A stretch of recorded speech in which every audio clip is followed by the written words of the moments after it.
ओम शांति। आज साकार महावाक्य 11/4/2026। अंतर्मुखी संतान माने ज्ञान स्वरूप अवस्था स्थित रही यही महावाक्य गुड़ी को धारण कर, तेबे जाई निजर तथा अन्य आत्मा मानकर कल्याण करिपारिब। दादी मानक डायरी रु संगृहीत। ओम शांति। प्रत्येक पुरुषार्थी संतान मानकु प्रथमे अंतर्मुखी अवस्था को अवश्य धारण करने को हेब। अंतर्मुखी स्थिति रे बहुत बड़ा कल्याण समाहित होई रही। यही अवस्था द्वारा ही अचल, स्थिर, धैर्यता, निर्माणचित्त इत्यादि दैवी गुणर धारणा होई पारिब तथा संपूर्ण ज्ञानमय अवस्था प्राप्त होई पारिब। अंतर्मुखी न हेबा कारणरू ज्ञान स्वरूप अवस्था होई पारु नाही। कारण जहाँ किसी भी महावाक्य सम्मुखरे शुणा जाउछि, जदि तार गभीरता को जाई ग्रहण करुनाहांती, केवल सेही महावाक्य को पुनरावृत्ति करि देउछंती, तेबे ताहा महावाक्य नुहे, केवल वाक्य होई रही जाउछि। जदि ज्ञान स्वरूप अवस्था रही महावाक्य को शुणुनाहांती, तेबे सेही महावाक्य उपरे मायार छाई पड़ी जाउछि। तेबे एहिभଳି मायार अशुद्ध प्रकंपन पूर्ण महावाक्य शुणी केवल रिपीट करले निज सहित अन्यमानकर मध्य कल्याण हेबा बदଳରେ अकल्याण होई जाए।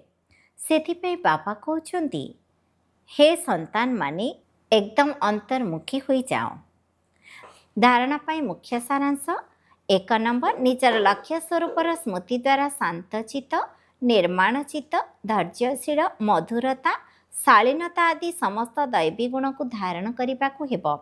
2 नंबर, निश्चय बुद्धि साक्षी द्रष्टा होई यह खेल को हर्षित चेहरा द्वारा देखी आंतरिक भाव में धैर्यशील एवं अचलमना होई रहिबा को हेब।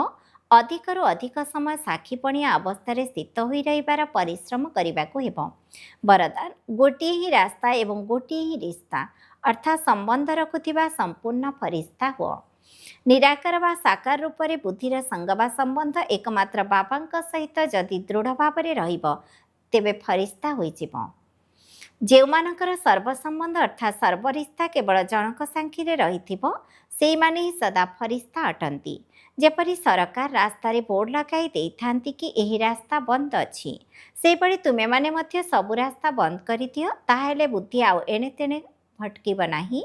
बापदादा मध्य ये निर्देश देउछंती जे प्रथमे सबु रास्ता बंद कर, एहा द्वारा सहजरे फरिश्ता होइजिब।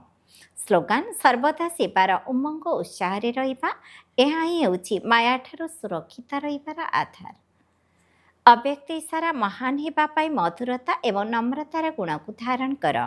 तुमानकर वाणी एवं स्वरूप दुईटी जाक एका साथी हेबा दरकार। वाणी स्पष्ट मध्य दरकार, सेतिरे स्नेह मध्य थिबा दरकार, नम्रता एवं मधुरता मध्य थिबा दरकार, ता सहित सत्यता मध्य थिबा दरकार, किंतु स्वरूप रे नम्रता मध्य रहिबा दरकार। ताहेले बाबा को प्रत्यक्ष करि पारिब। निर्भय हो, किंतु वाणी मर्यादार सीमा भितर रहिबा दरकार। जदि ही दुईटी जाकर संतुलन रहिब, तेबे जाई कमाल देखिबा को मिलिब। तापरे तुमर शब्द कड़ा नुहे, मिठा अनुभव हेब। ओम शांति।